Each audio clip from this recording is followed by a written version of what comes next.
Hi everybody, today I'm going to be setting up my bullet journal for the month of November 2022, and I'm just going to say up front that this year in my bullet journal has been, I don't want to say an abject failure. I don't think it's an abject failure.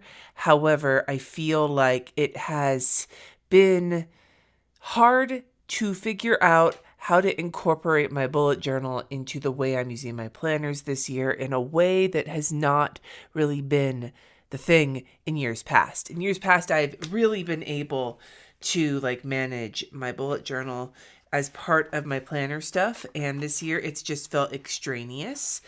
However, for completion's sake, I'm going to keep working on it until the end of the year. But I had been thinking to myself, am I just going to get rid of it this next year or not? So I'm going to talk about that during this video. One, because one of the things I have learned from filming videos over the past however many years at this point is that when I talk through things on camera, it helps me kind of clarify my thoughts. And then on top of that, it'll give me something to talk about, I guess. So let's talk about supplies really quick before we get into the actual setup. It's not anything different than what I've been doing lately. I've got my Passion Planner notebook in the B5 size. I have Pitt artist pen from Faber-Castell in various tip sizes for the drawing. I have been using my Staedtler pigment liner as my main planner pen, but it doesn't, I'll show you here. Look at this.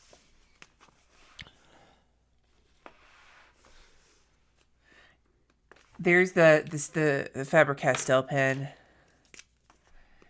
and there's the Pitt Artist pen. I don't know how well you can see, but the Pitt Artist pens tend to be a little bit blacker, a little bit more saturated, whereas I would almost say the Staedtler pigment liners are more of a dark gray. Now that I'm fine with that for writing in my planner, I actually really like how it looks, but for drawing, it's not my favorite. I like to have black lines, and I intend to do mostly black and white drawing in this bullet journal because I'm excited about it for today. So yes, I will have some colors though. You'll see those in a minute. Besides that, I've got my slice tool. I changed the blade out, thank God, so hopefully it'll not be quite so janky, and my cutting mat.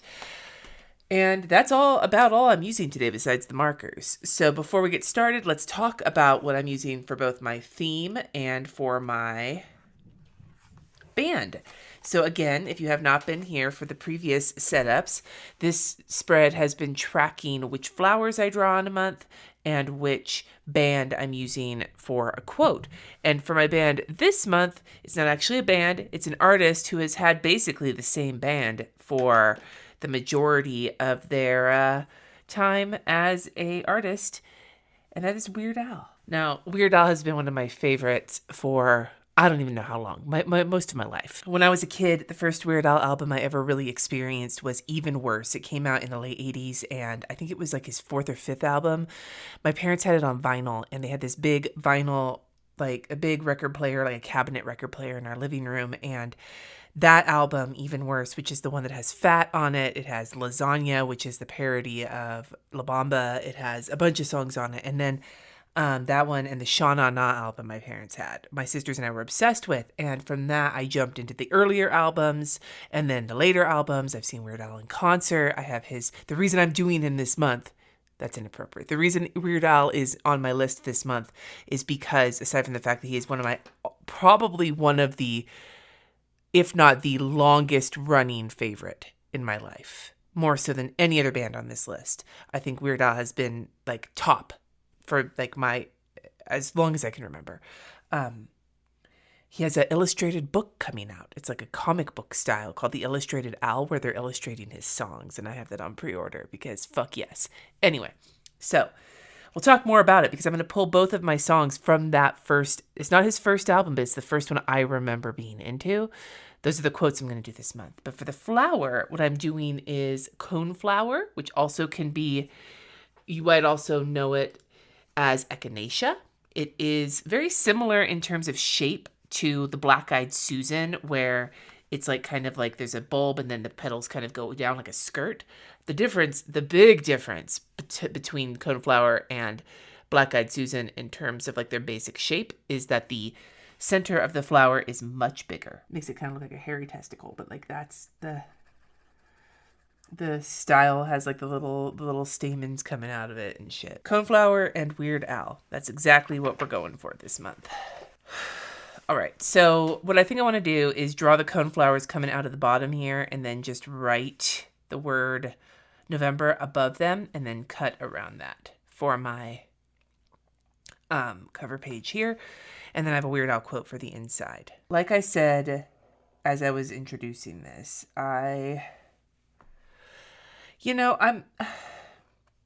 think part of the reason it's been so difficult for me to kind of incorporate my bullet journal into my life is that because I have really tried to separate my work and my personal planning. The original idea was to use the bullet journal for my like personal life, brain dumping, and so on and so forth. I'm just doing the basic shapes of the flowers here, and then I will add some more detail to them.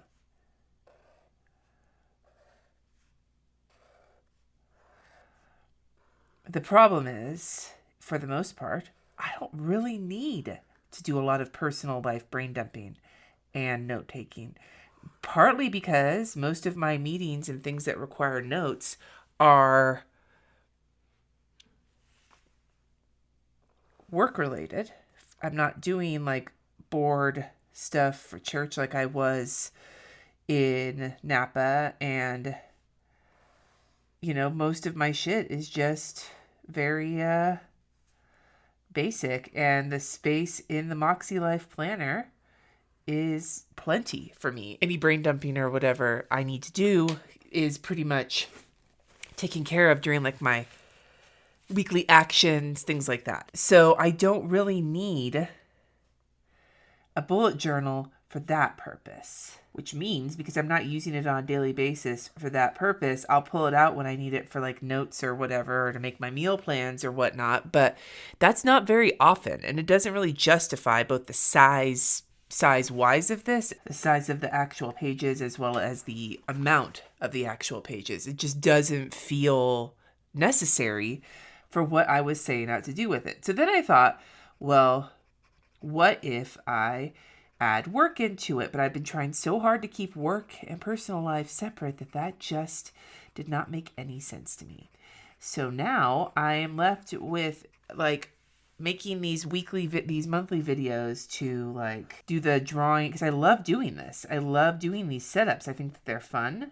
I really enjoy the different doodles and everything else. But like, is that the only reason I'm doing it? And while I'm continuing that may be one of the only reasons I'm doing that for the rest of this year, because I want to at least kind of finish it out, I guess, even if I'm feeling so weird about it. But what about next year? Because I'm very much a completionist. But yeah, like, because I'm a completionist, I'm going to bring this through the end of the year, regardless of how much I actually am using it in my day-to-day life, because I want to finish it out. And I did miss 1 month of any sort of setup back in the summer. But I want to there's only 2 months left, and I want to just finish that. But then whatever I wind up doing, if I do keep a bullet journal next year, it's going to be a different notebook. I'm not going to continue this one. I'm going to try again. And I'm just not entirely certain what I want to do with it. And I think that is an important question to answer for me before I make a decision. Because this year I went into this thinking that I would use this maybe for brain dumps and other things, but I was kind of wishy-washy about it. And I think that wishy-washiness kind of carried over into the rest of the year. But because I'm so stubborn, and like once I decide something is going to be a certain way, it is really hard for me sometimes to pivot. And being wishy-washy in some ways kind of set me up for failure, because I had this idea of things I wanted to be doing potentially in my bullet journal, but they weren't working. And so the thought of doing something else kind of felt really wrong to me, even though, like, to be honest, like, what else was I supposed to do, right?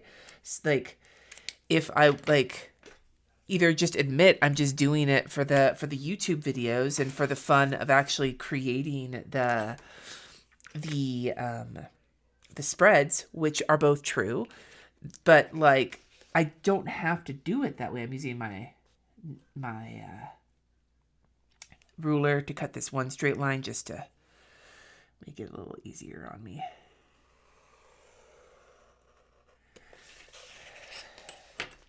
I still need this. What am I doing? I think what I really need is a concrete purpose for this, so that even if I change my mind, at least I'll be going into it with a greater... I'm not just going into it with a... with like a vague idea of what I want to do. I'm going to go into it with a solid idea of what I want to do. And then if it doesn't work out, at least I gave it a solid try. I don't anticipate that I'm going to need the brain dump space that I thought I was going to use out of a bullet journal next year. I don't anticipate anything changing. The only thing that could potentially change would be if I get a transplant next year and I might need more room for, transplant stuff and meds and all that. But I can't rely on that happening next year for various reasons. And so I don't know if that is actually something that I should be considering. All right, I'm going to put the a calendar right here.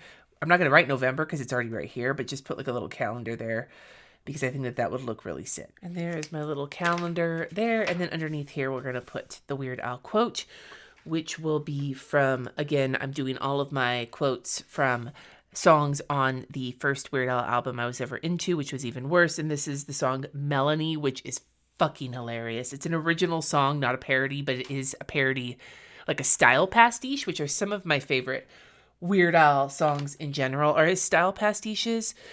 Specifically, I fucking love me some Dog Eat Dog, which is his style pastiche of the Talking Heads, but Melanie is hilarious, and it's a style pastiche of Tom Petty and the Heartbreakers, about a dude who's in love with this woman that he's stalking.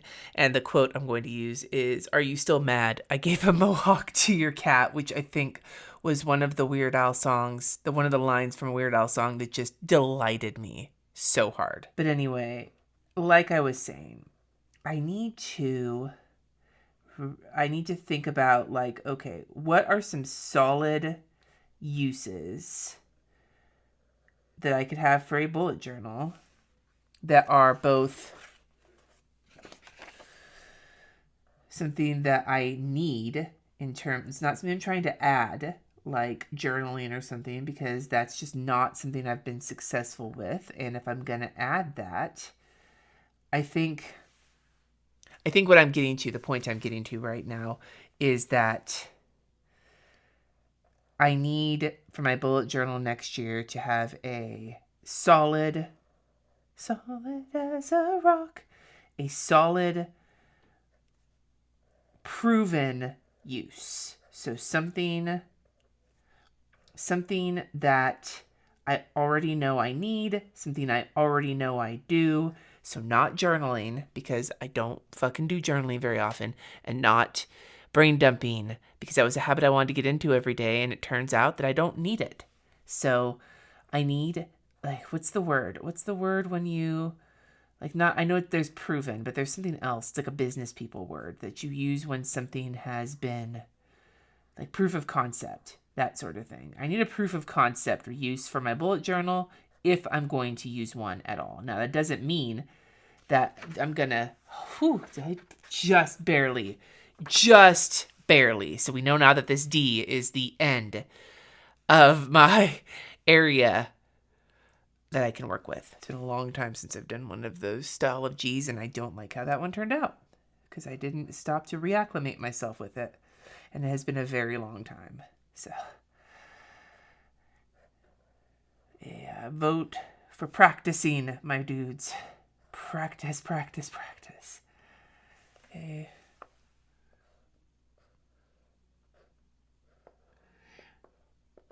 So in that case, like, okay, and this is a process that I suggest you go through when you're thinking about what kind of planner to use.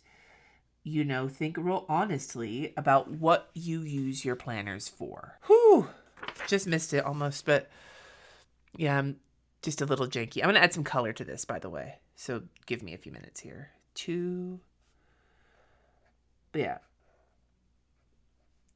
So if I go over my list, and I'm going to be doing a much more in-depth video on this in December once I've decided what my planner lineup will be for the next year, what I'm going to use them for, etc. My update. This is what I'm giving you here is sort of some looking into my thought process when it comes to how do I make these decisions. And that I thought could be interesting for you, especially if you're struggling with anything. So this doesn't just apply to bullet journaling, right? Like this can apply to any planner decision that you have to make. Are you still mad? I gave a mohawk to your cat. So really quick, then I'll add my colors here. The colors I picked for the month, even though I'm only going to use them in certain spots, I think. So I've got these pinks because the coneflowers I've been seeing growing around Colorado have just been bright magenta, fucking stunning. What did Olivia Cook say in that thing that went viral with Emma Darcy? Stunning. The what is it? The Negroni Spagliato with Prosecco. Oh, stunning. I don't even have TikTok. I mean, I have TikTok, but I deleted it off my phone for like the umpteenth time because I don't use it. That's how I feel about this right now. So thought process for planning in general, right? Like if I'm trying to figure out the usage of something, what do I actually need to plan? What is it that I do on a day-to-day basis that requires, whether because, it's like a full-blown like life management requirement or my self-care sanity kind of requirement. What is it that I do that I need to use some sort of a paper planner / bullet journal for? Like, what are those things? And I'm not going to make the total list right now, though. That might actually be something that I do in this bullet journal as the month progresses. But, for one, a priority for me is this year, and I don't know if it's going to be a priority for me next year or not, but it has definitely been a priority for me this year, was reestablishing some level of work-life balance.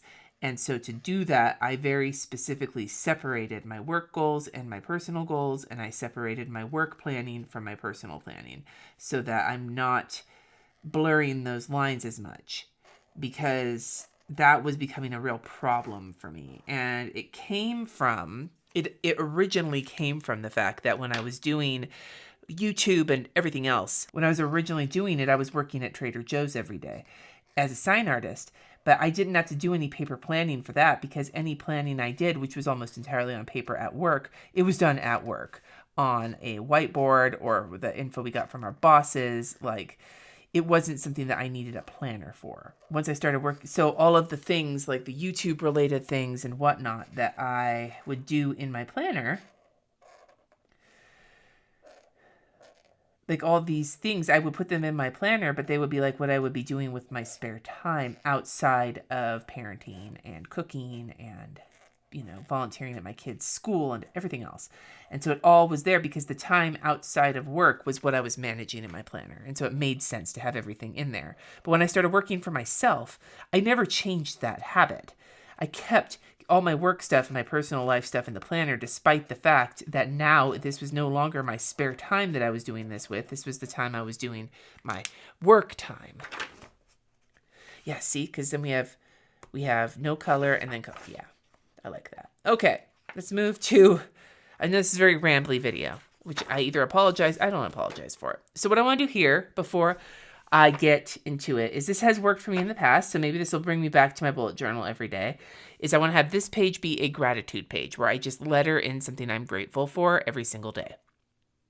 And what I'm going to do here is put another quote from one of the songs off of Even Worse. It's actually Stuck in the Closet with Vanna White, which is one of my favorite songs, not just Weird Al, but in general of all time. I'm going to put one of the quotes. I could put like the entire song there, but I'm not going to. And then at the bottom, I just want to put a little box to like check off or use a dot pen for every day. So I like see how many days I actually did this. So kind of a calendar. I just double checked on the computer to make sure to take a look at what the like serif G's look like, because there we go. That's better. Except I want to use that's too small.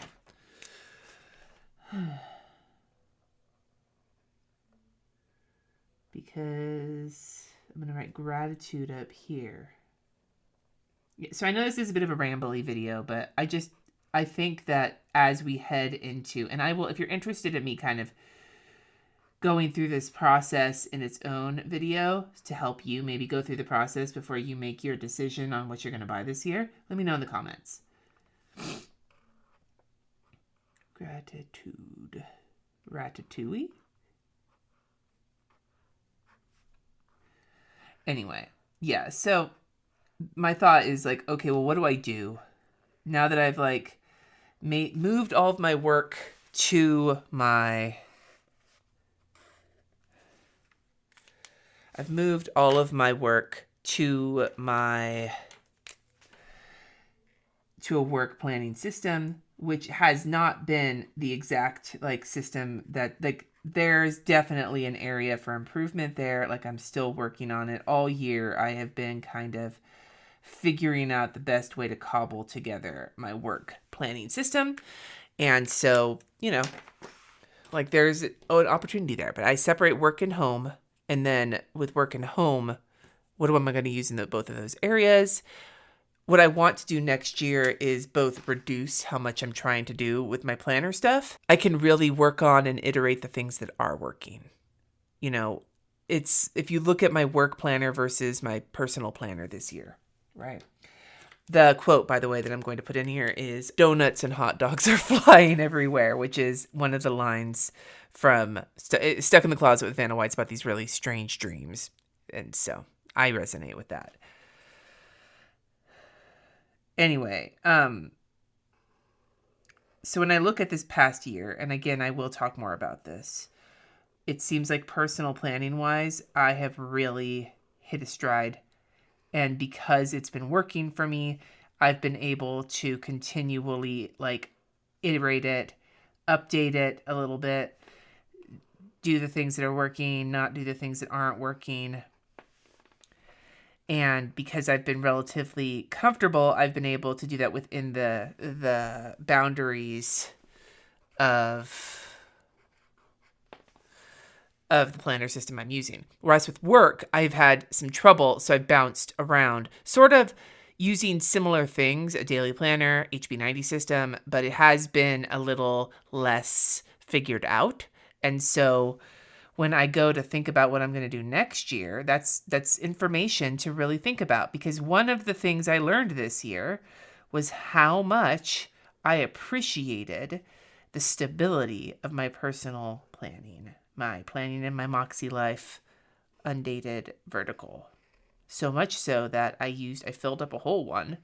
And then now I'm in the process of filling up a second one because they're 6 months. 2 G's that both don't look like shit. Woohoo! So that's basically what I'm thinking about. And if you have gathered from this conversation that my thought is beginning to lean towards potentially using my bullet journal for work next year, you would probably be right. So more on that later. Now I'm going to quit rambling at you and finish this quote.